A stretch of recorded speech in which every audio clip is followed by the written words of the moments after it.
Grande will be installing a pump track at Pioneer Park in partnership with the Blue Mountain Single Track Trails Club. Here's a look at the exciting developments discussed during a public forum at Pioneer Park last week. My name is Stu Spence, Parks and Recreation Director. So I've got all these beautiful parks that you enjoy in Grande and the pool, and we do a little urban forestry and a little recreation, a little safe routes to school, bicycle safety, pedestrian safety. We do all that kind of thing. So Jessie's here with me. She's our safe routes to school coordinator. Let me give you a little background and then Sean's going to pitch in. This is a grassroots effort that's not led by the city of Grande. We're just offering to partner for help with the property. The Single Track Club went to work raising money. So they raised enough money to bring a consulting firm here.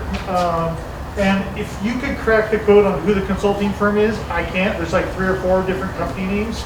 So Megan will help with that later. But the bottom line is Megan's here representing them, and they're a group team effort that does pump tracks around the country and probably the world. I don't know. She can speak to that too.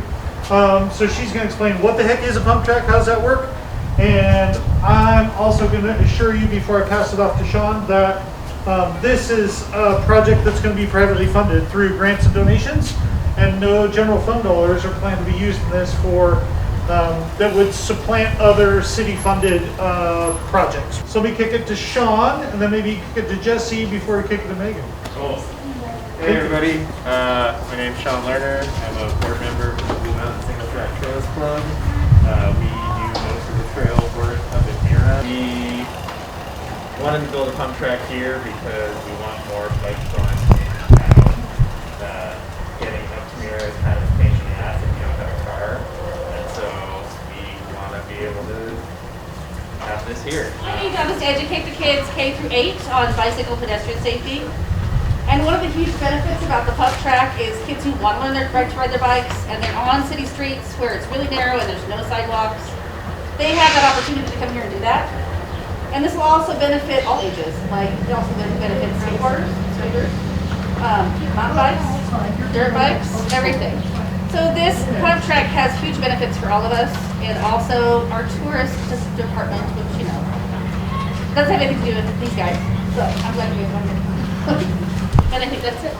Hi everyone, I'm Megan. I work for Progressive Bike Ramps and American Ramp Company.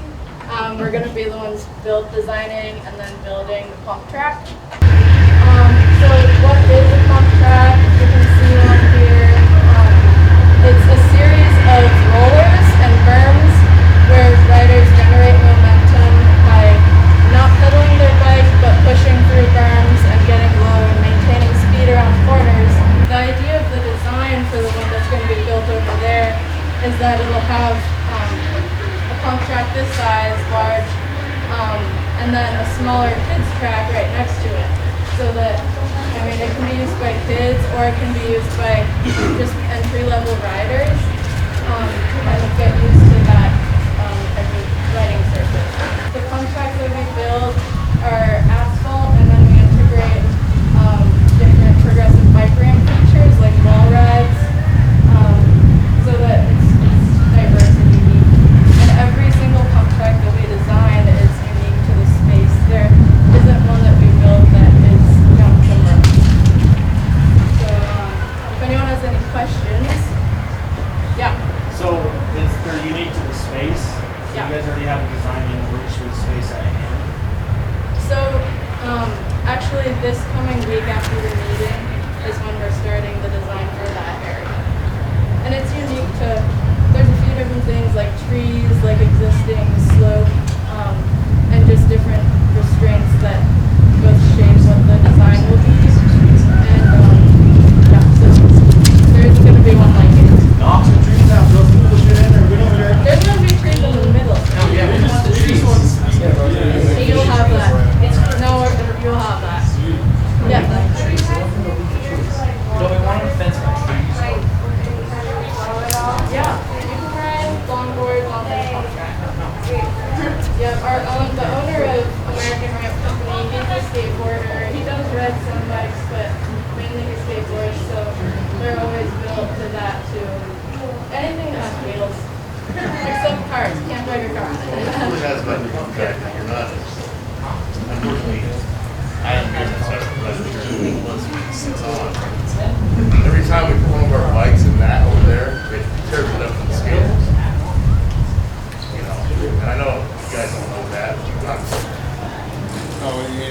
type of track there, anybody can ride on it, you know, you tear it up, and then no big deal, then just go back and patch it over. That's a whole different thing, fine. And also, in terms of materiality, you know, there are pump tracks. I have seen concrete ones, but asphalt's really the best solution because you need someone to constantly maintain that, and that's pretty much impossible unless you have a budget for it. So the asphalt, it takes care of that. It sustains itself. Any wear and tear, it's very minimal. So I'm sure your design crew is gonna come in there and figure out all the different pitches. Yep. Where we're not gonna have to walk in there with the squeegee and clean the stuff out with our weather. You'll need toothbrushes to clean it. So that's a lot better than Yeah. Yes.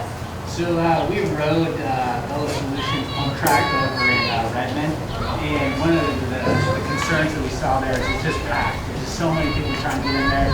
They actually don't allow skateboarders or scooters there in that park. They didn't. We rode it, and then they were having a hard time mitigating how that ramp serves so many different populations, from little kids to advanced riders. So do you have any design ideas to help accommodate or address that kind of diversity, I guess, from different type of users? Yeah, that's a really good question. Like user type and mixing. That's why our recent designs are you can maybe later you can come up closer and see this quadrant, or I guess the little board. There is